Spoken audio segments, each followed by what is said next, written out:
नर्मदे हर। नर्मदे हर। आप डॉक्टर राजा दांडेकर जी संपूर्ण माँ नर्मदा जी की पैदल परिक्रमा पर हैं। मैं आपको ज्ञान में ला दूं कि ये आपकी तीसरी परिक्रमा है। आप पहले भी 2 बार परिक्रमा कर चुके हैं। जब आपने पहली परिक्रमा की थी तो ये पुस्तक आपने लिखी थी और इसका विमोचन हुआ था। दूसरी परिक्रमा के बाद ये पुस्तक आपने लिखी थी, उसका विमोचन हो गया पुणे में। उसका विमोचन पुणे में हो गया और ये अब पब्लिक के लिए अवेलेबल है। और इसमें मराठी भाषा में नर्मदा जी की परिक्रमा के ऊपर पूरा कुछ दिया हुआ है और आप इसे प्राप्त कर सकते हैं। महाराज जी, आपने पहले भी 2 परिक्रमा की और आज भी आप परिक्रमा के लिए निकले हैं। अभी आप बोरखेड़ी के आगे बोरखेड़ी आ चुके हैं। बोरखेड़िया। आपकी पिछली 2 परिक्रमाओं का और इस परिक्रमा का एक्सपीरियंस शेयर कीजिए महाराज जी। ये तो मैया की परिक्रमा है, नर्मदा जी के कृपा से ही होती है।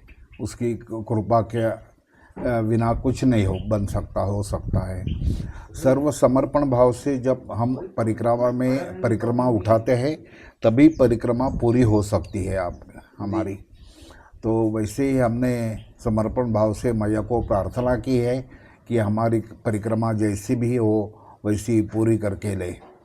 तो पहले 2 परिक्रमा के बारे में बताए तो पहले एक बार मैंने बस से भी परिक्रमा की थी तो मेरा जी नहीं भरा। मुझे लगा ये कुछ ठीक नहीं है, पैदल ही परिक्रमा करनी चाहिए। तो इसलिए मैं पैदल परिक्रमा में निकला। 11 नवंबर 2016 को मैंने परिक्रमा उठाई थी। 2 मार्च 2017 को मेरी परिक्रमा मैया की कृपा से पूरी हो गई थी। तब उसके बाद 10 साल के बाद मैं अभी परिक्रमा में फिर निकला हूँ। तो चलिए परिक्रमा आज बोरखेड़ी पहुँच चुका हूँ। मेरा परिक्रमा के पीछे थोड़ा अलग सा उद्देश्य था। मेरे पास 25-30 किताबें हैं परिक्रमा के ऊपर। तो उसमें सब जो किताबें लिखी है जिन लोगों ने परिक्रमा वासियों ने, तो उन्होंने अपनी अपनी डायरी लिखी है इस खाली। पर मुझे ये थोड़ा ठीक नहीं लगा। मैंने सोचा कि जो लोग अरे भैया महाराज जी 2 मिनट में बाबा जी का ले लो, कोई बात नहीं, बोलिए। तो जो लोग परिक्रमा वासियों की सेवा करते हैं तो उनके बारे में कृतज्ञता पूर्वक कुछ तो लिखना चाहिए, ग्रेटिट्यूड। तो हाँ, तो मैंने सोचा कि जिन लोगों ने हमारी सेवा की उन लोगों के बारे में हम लिखेंगे इस किताब में। वो लोग मुझे बहुत बड़ा पेड़ का कैसा होता है, पीपल का पेड़, पीपल नहीं, बड़ का पेड़, बड़ वृक्ष, बड़ का भी नहीं। यहाँ रास्ते में मिलते हैं मोहाची झाड़े, मोह वृक्ष के पेड़ मिलते हैं। बहुत अच्छी छाँव रहती है उसकी। बहुत बड़े पेड़ होते हैं, मंद सुगंध रहता है वातावरण में, और उसी के छाँव में हम रुक जाते हैं तो लगता है और कुछ समय हम इसके पीछे नीचे रुक जाए तो अच्छा होगा, फिर भी चलना पड़ता है।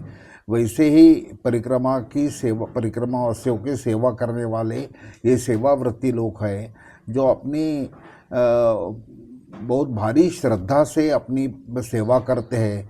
तो उनके प्रति कृतज्ञता व्यक्त करने के लिए मैंने ये किताब लिखी पहली बार।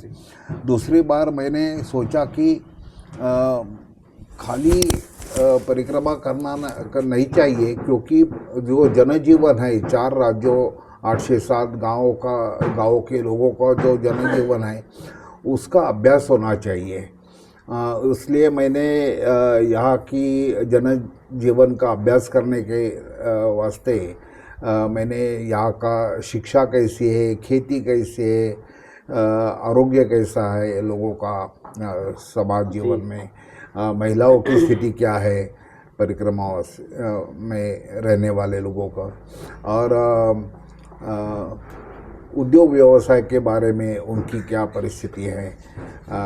तो इसके बारे में मैंने कुछ इस किताब में लिखने का प्रयास किया है।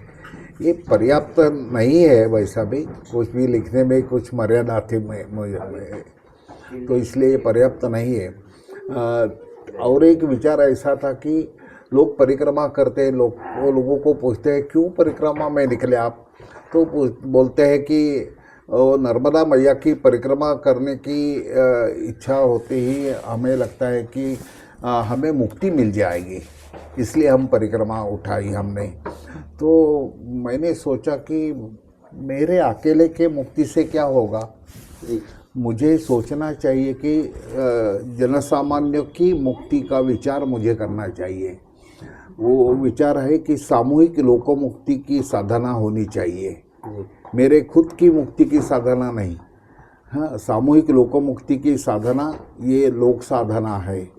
वही लोक साधना करने के लिए हमें परिश्रम करना चाहिए, हमें सेवा करनी चाहिए लोगों की, जैसे कि आप भी लोग कर रहे हैं परिक्रमा में सेवा, परिक्रमा वासियों की सेवा करें। हम भरी कृतज्ञता भाव से हम आपको प्रणाम करते हैं और आपके आभार मानते हैं हम। और बड़ा अच्छा काम चल रहा है आपका, मैया की इच्छा से ये सब चल रहा है। फिर भी मैया का कृपा आशीर्वाद आपके ऊपर सदैव बना रहे, ऐसा मुझे विश्वास है। धन्यवाद। नर्मदे हर। नर्मदे हर। धन्यवाद महाराज।